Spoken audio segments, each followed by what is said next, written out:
Scorpio, welcome back to my channel. You are last but not least. And so if my top looks a little bit creased and my hair looks a little bit funky, I had a little bit of a pause in between recording, went and grabbed some lunch, and I am finally diving into the Scorpio reading for November 2024. Now drop me a like and subscribe down below and stay tuned for everything that I'm about to bring to the surface.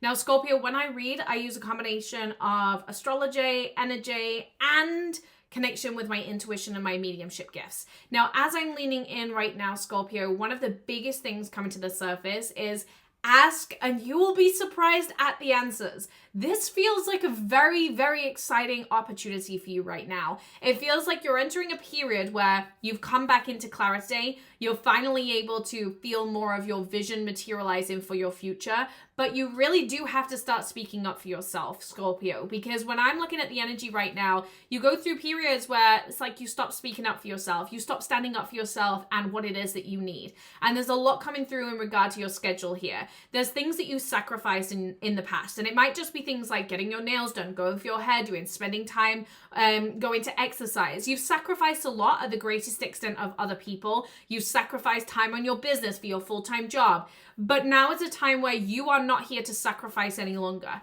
You're allowed to have the experiences that you desire, and you're allowed to have those experiences before it makes complete sense.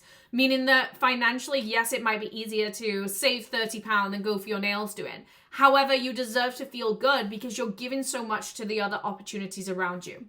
Now, Scorpio, I'm going to say it because I have this flash coming through, and therefore I know that there is somebody listening to this that needs this message. Some of you are going to find that you're caring for a relative, you're caring for a loved one, you're doing a lot for them. This, I'm being told, is putting a strain on you, and you need to be taking care of yourself. You also need to be taking care of yourself and making sure that you are doing what you need to feel good.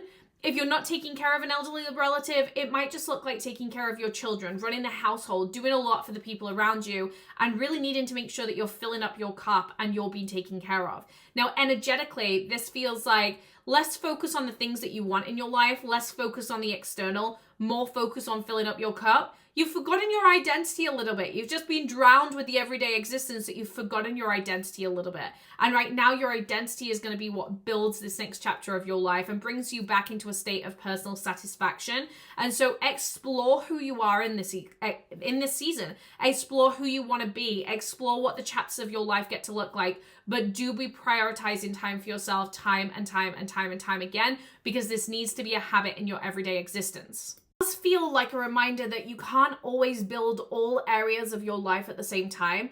And so what I'm seeing here is that there's a need to put your desires first, almost as if there's this disconnect between family life, your desires, your personal emotions. Sometimes we can't build all chapters of our life at once. And that shouldn't be something that we feel guilty about, because in order to really get to where it is that we desire to be, we have to make sure that we are feeling good. And so this actually feels like a time where you're not focused on your career, you're not focused on just saying yes to everything for your family, but you're coming a little bit more selfish, and it's been needed because the last few years, there's always been something to think about, and there's always been something that you've been trying to work on. And sometimes personal development can actually become a sacrifice where we feel like we're always having to work on something, we're always having to do something, and that no longer feels beneficial to us because it just feels like we're ticking a box. Now, what I'm seeing right now is you've sacrificed a lot to be working on these bigger visions that you've had for your life. However, those bigger visions have just started to feel like tick the box. I take care of the kids. I take care of the family. I do this for my job. I do that for my job.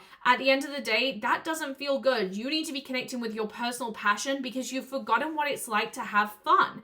And even as I'm connecting, it feels like you're delaying plans with friends. You're delaying going out and socializing. That isn't working out for you any longer. And there's only so long you can go before your body will go into burnout, because you're not prioritizing yourself. So now is a time of saying yes, is a time of being sociable, getting to places with old friends, networking events with business, saying yes to things that integrate you into feeling better. You need to remember how to have fun. You need to remember what it feels like to let your hair down. And right now, because you're doing all of the people pleasing and what you think you need to be doing, you're not actually growing as a human in your energy and in your emotional field. Now, this can be hard to hear because sometimes you have the guilt strings playing at you here, which might look like the guilt of, but I want to be building my business, the guilt of, but I want to be mum right now, the guilt of, but I want to please my partner and I want to say no to going out so that I can spend time together. At the end of the day, you have to make sure that you feel good, or none of those areas you can feed to. And right now you're going to learn that the hard way, that you're going to have to say no to somebody, to something. Everybody else around you will thrive without you. So if you feel like you've been giving up on all of your things to serve your family dynamics, to serve your children, start saying no. People will thrive without you. You just need to get comfortable with saying no. And also, I feel mentally, you need to not be focusing on a career right now. Whatever you've been focusing on that's been taking so much, you need to just stop focusing on it for a little bit, because the more you focus on it, the more distracting it's becoming. And it just feels like the chapter, the divine alignment, the divine timing is just not right now.